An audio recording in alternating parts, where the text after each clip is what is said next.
Good morning, everyone. It's our last full day here in the Yukon for this season. Today, we will spend disassembling our whole camp. It's gonna be a busy day. Just finishing drying our final morels. You can see here it's about 85%. Almost done. These ones are done. And these are just so nice. Then this will all come down and get packaged up, and this whole little town we've made will fit into that trailer and on top of the truck.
Packing up our camp is a group effort that involves playing Tetris with our gear in order to make everything fit for the coming days on the road.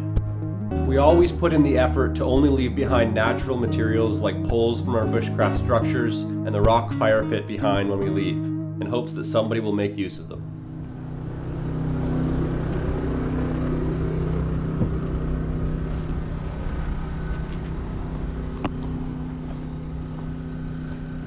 So we're just finishing off the last batch, small batch of mushrooms, but they're nice ones.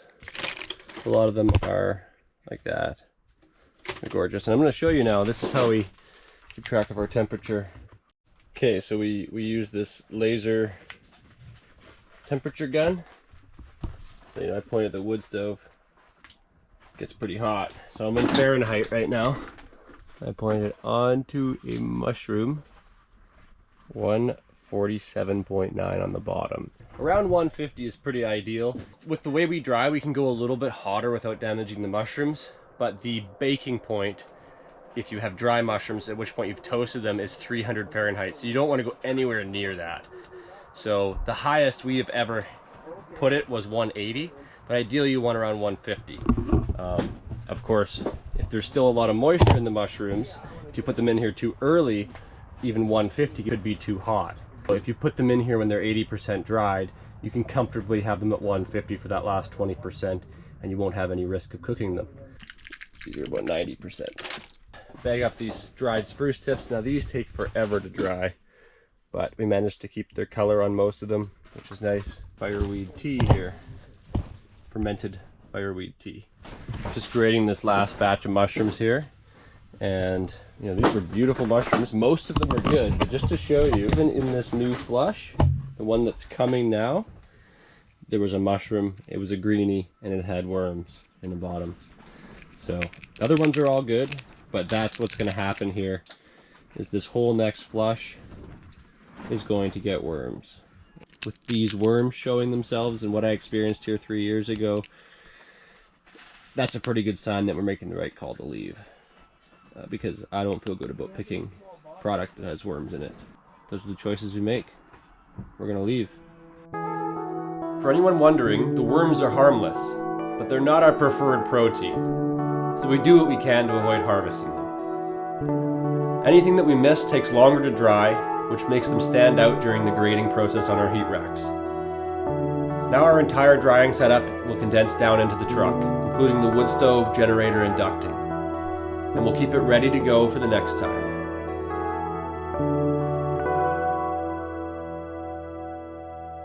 And so the camp has disappeared. Trailers are loaded, Quonsets are gone, Everything's packed up. You hear his biscuits.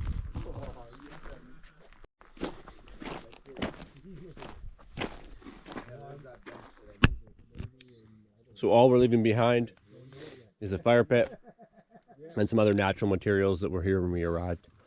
No garbage that's from us. We actually cleaned up this pit and put all the garbage over where there was already some existing garbage when we first arrived. So we've left it a lot nicer than we found it. But we'll leave this. That's our mark we're leaving here. So there's fire pits like this all over BC and the Yukon from us from over the years. It's kind of funny. We go back to them sometimes and have a meal. We decided we're going to take the bench. Randy wants to bring it to his place. So look at that, he strapped it up on there. Dryer's in the back of the truck. And we've actually managed to fit all of our dried mushrooms into the utility trailer here. We'll probably be getting up around 4 a.m. and hitting the road. We're going to take the Cassiar highway. We want to make it to either Blue River or Bell 2 on the Cassiar. Hope you enjoyed the season. Wish it could have been a better season. It's just how it goes sometimes. Last year was great. This year, not so great. But at least we're in a beautiful place.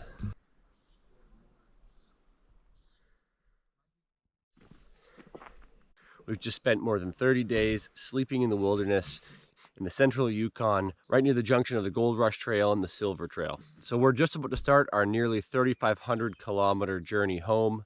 And so we're going to take you through the central Yukon, past Whitehorse and down the Cassiar Highway and through the Nass before we return to southern BC and then eventually Vancouver Island. The long drive. One last little fire to say goodbye. I'm ready to go home. Yeah. And do the next season.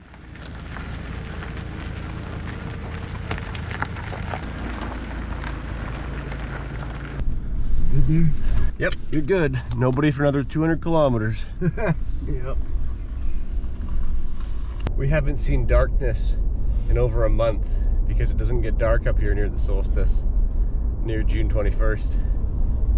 So we're gonna be driving towards night as we travel. I kind of miss it. Our first section of road takes us through Pelly Crossing, past Minto and Carmax until we reach the historic Montague house. This staging post was a stop-off point for travelers during the Klondike Gold Rush. There's a little bear. That was a little grizz. We'll add him to our bear count. So I think bear number 43 on this trip.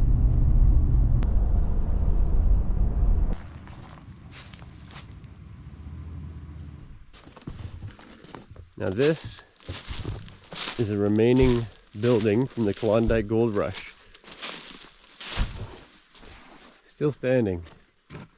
So you can see it's all old trees with clay between the logs. Pretty cool thing.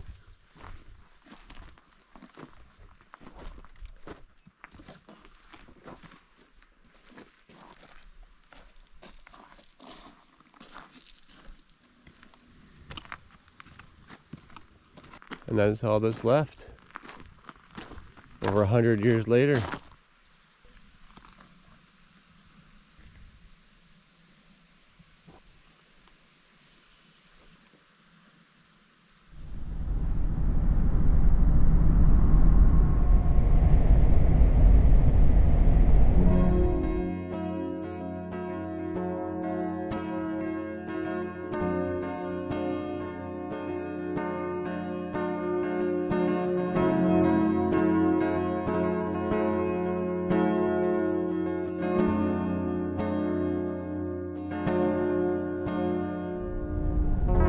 Okay, we are getting close to the turnoff onto the Cassiar Highway, Highway 37. There won't be another fuel stop for quite a while down that highway. Air Junction 37 services. Goodbye, Yukon. Welcome back to British Columbia. So this part of British Columbia is one of the most active black bear populations in Canada. First time I ever came up this highway, in about 4 or 5 hours, we saw 37 bears along the side of the road. So we're just driving through an old burn area, and Randy harvested this burn about 12 years ago. So it would have burned, I think it burned in 2010. You can see there's the old burn. Really big burn. This burn was called Blue River, and it produced really well in some areas.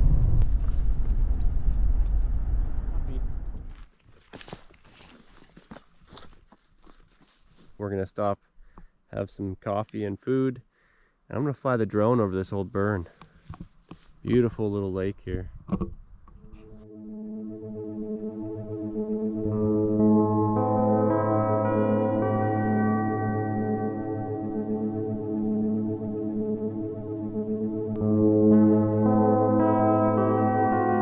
You can see the new trees and green life regenerating in this wildfire from 2010. A mix of turquoise blue lakes and small ridges weave their way through this wild realm as far as you can see. The next video that we post will be Randy retelling his adventures harvesting this burn over a decade ago. With that to look forward to, let's enjoy the vast landscape of the northern Cassiar wilderness.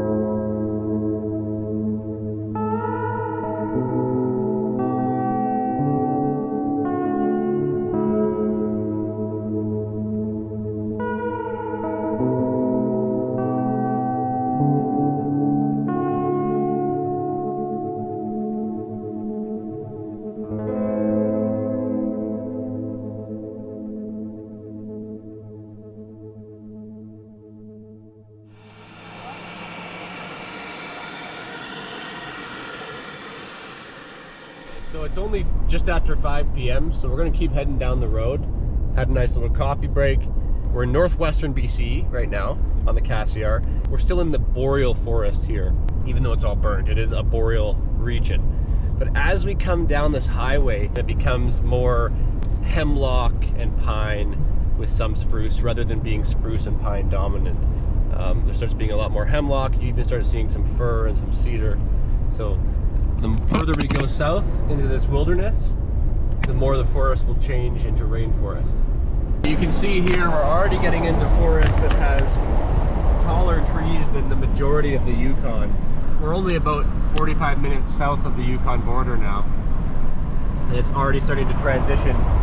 So what happens is it goes from entirely boreal, and then you start getting a sub-boreal section where it's kind of half stunted trees. And then as we progress further, it will be no longer stunted. It'll just be big trees again. One thing you'll probably notice is that there's almost no other traffic on this highway. Most people go the other way on the Alaska highway, but this highway is still fine. It's just a little bit narrower and there's less fuel stops, but it's a beautiful drive. One thing it doesn't have is Liard Hot Springs, but you can check that out in an earlier episode from this season on this playlist if you want to see that. Wow, we're starting to get a view of the Cassiar Mountains, the north side of the Cassiar Mountains. It's beautiful up here. Winding south, we begin to cross through the Cassiar Mountains. Their geographical location makes them like a barrier between the boreal north and the ancient hemlock forests of the Stikine and Nass Valley regions. The differences in biodiversity on either side of this mountain range is immediately noticeable, with the sudden disappearance of stunted trees and lack of muskeg, and the appearance of lush undergrowth that suggests much warmer winter temperatures compared to the Blue River area that we just departed from.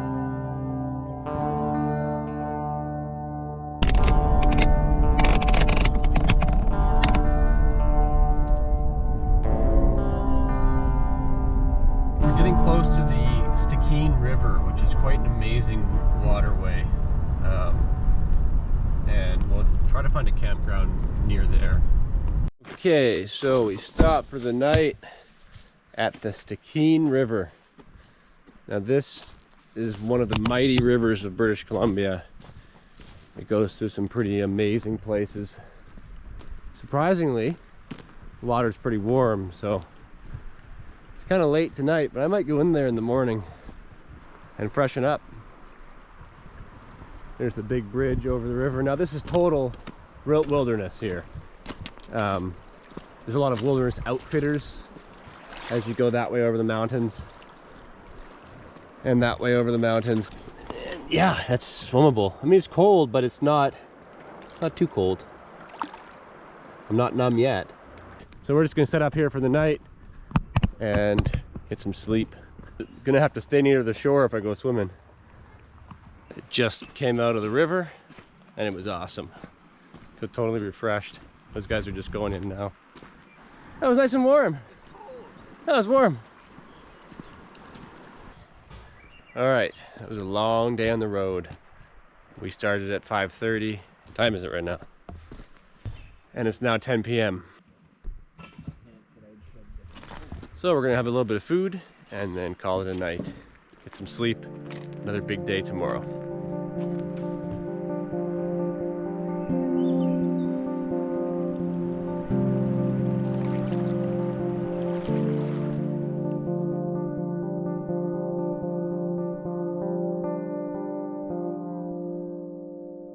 Well, it's about 7:30 in the morning here, and we were just having our morning coffee. And as much as I love the Yukon and it was a great trip, it's beautiful up there. It's very different from British Columbia, and even though I'm still very far from home, as soon as we came over the Cassiar Mountains, you can start to feel some of that coastal air influence in this area. And it was quite suddenly, within a half an hour period, the underbrush all changed, the trees became non-boreal, and it just feels a little more like home again. So it's nice to be back in British Columbia. It's a very beautiful place. It's the solstice today, June 21st. So it's the longest day of the year. And so normally I come through this area most often in the fall when I'm picking fall mushrooms. But I have come through in June and in July before, and it's a very beautiful spot we're about to drive through.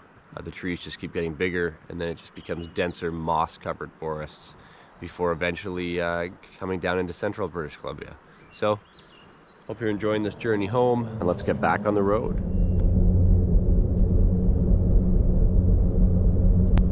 Okay, we're gonna head through the last portion of the Cassiar Mountains and down into the Nass. We've just stopped here on the side of the middle of the road, right at the top of a hill, because somebody touring through here from Alaska to Utah, older couple, had their vehicle break down and their jack wasn't big enough to get their new tire on, so we helped them out.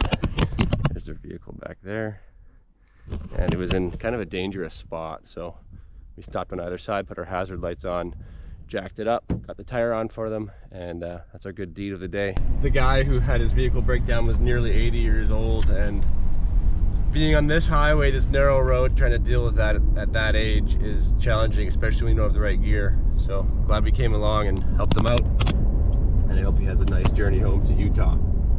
It's a long drive, longer than our drive.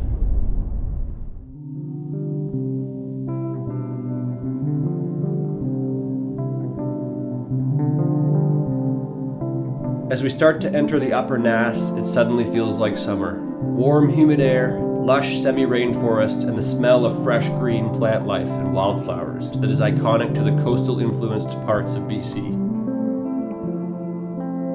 After our long adventure in the far north, the nature in this area begins to welcome us home once again.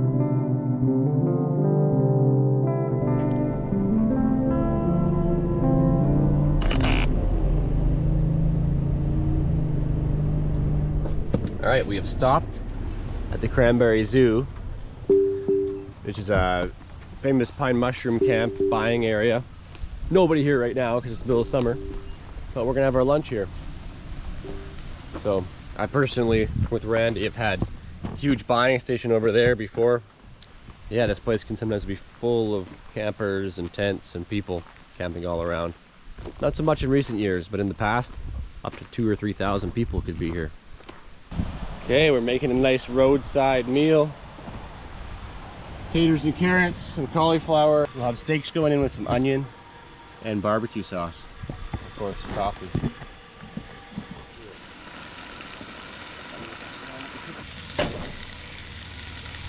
Well, we just had our lunch. It was awesome. Had those steaks. Took some time off the road. And now we're gonna get back on the road and keep the wheels turning. I don't think we'll make it home today, but we'll make it as far as we can and just keep moving.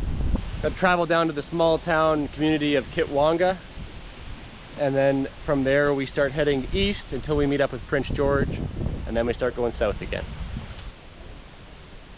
Cranberry Zoo in the summer. Nobody here, apart from us. Those are the Seven Sister Peaks. 7 peaks all together. Pretty cool mountain range.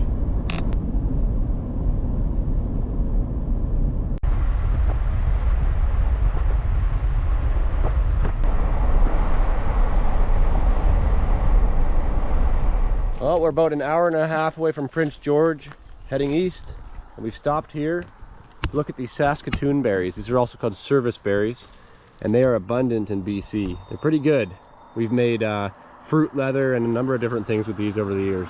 But look how many there are. It's just all over this whole bush. They kind of end up growing in like thickets. They don't have thorns though, which is nice. These will all be blue or dark purple blue colored. They're not ready yet, of course. But there's a lot of berries there, and we've got some patches throughout BC where there's thousands of bushes like this. So it's just another awesome wild harvest.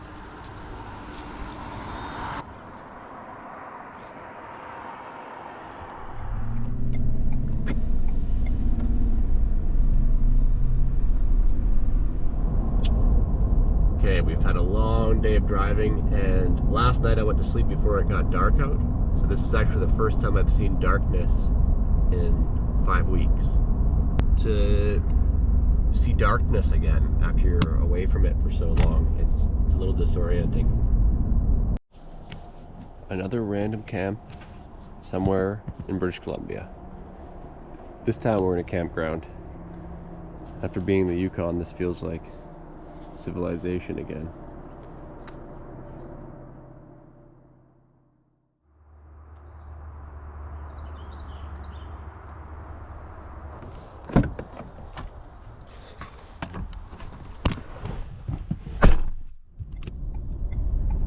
Starting to leave Prince George. We're heading south again.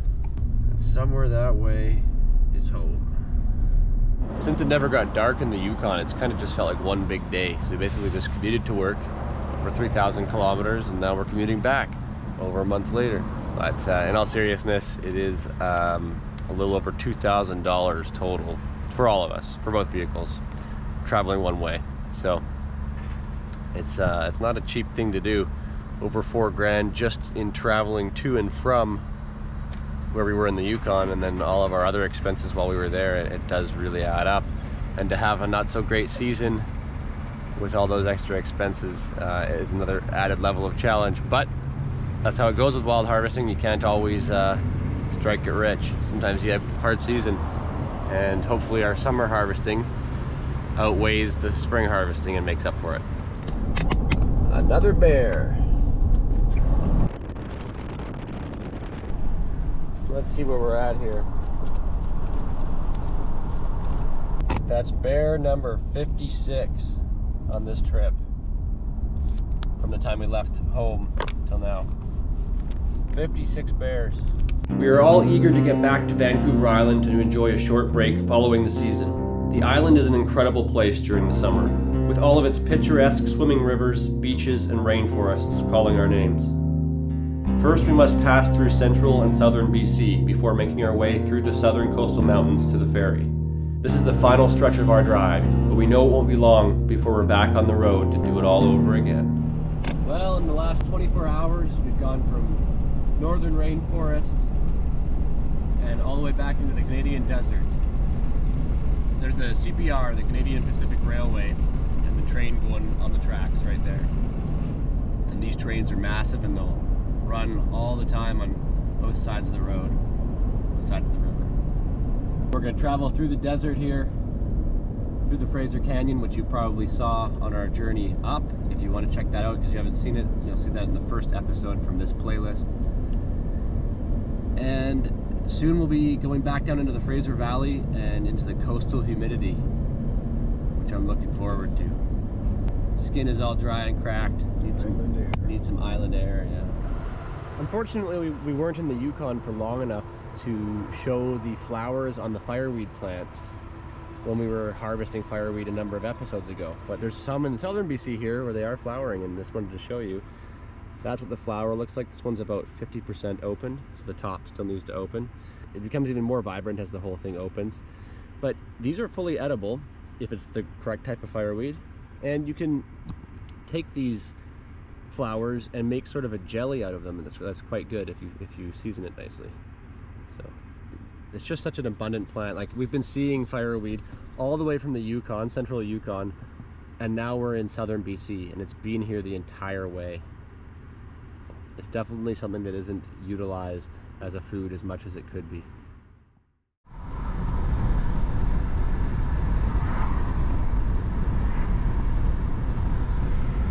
Sea to Sky Highway. We're inside of the mountain.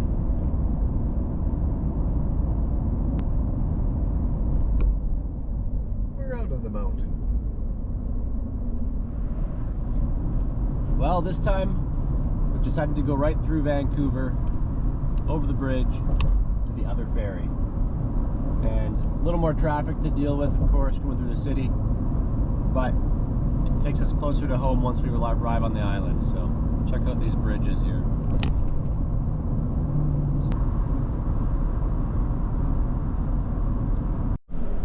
Oh, the beauty of the ocean. Coming down to the Horseshoe Bay Ferry that takes us to Nanaimo on Vancouver Island from Vancouver. And before we do that, we gotta pay a toll. I've paid this toll too many times. Home, shower, bed. Yeah. Will we make it on? We'll see.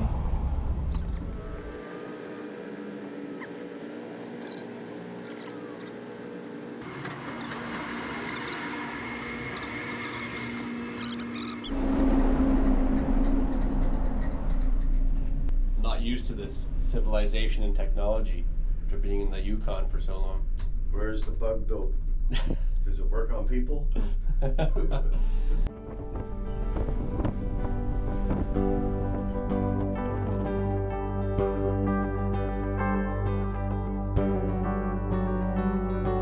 Thanks for watching our 2023 Morel season adventures. We hope you enjoyed our journey to harvest mushrooms and live in the Canadian wilderness for another spring, and all of the successes and failures that come along with what we do.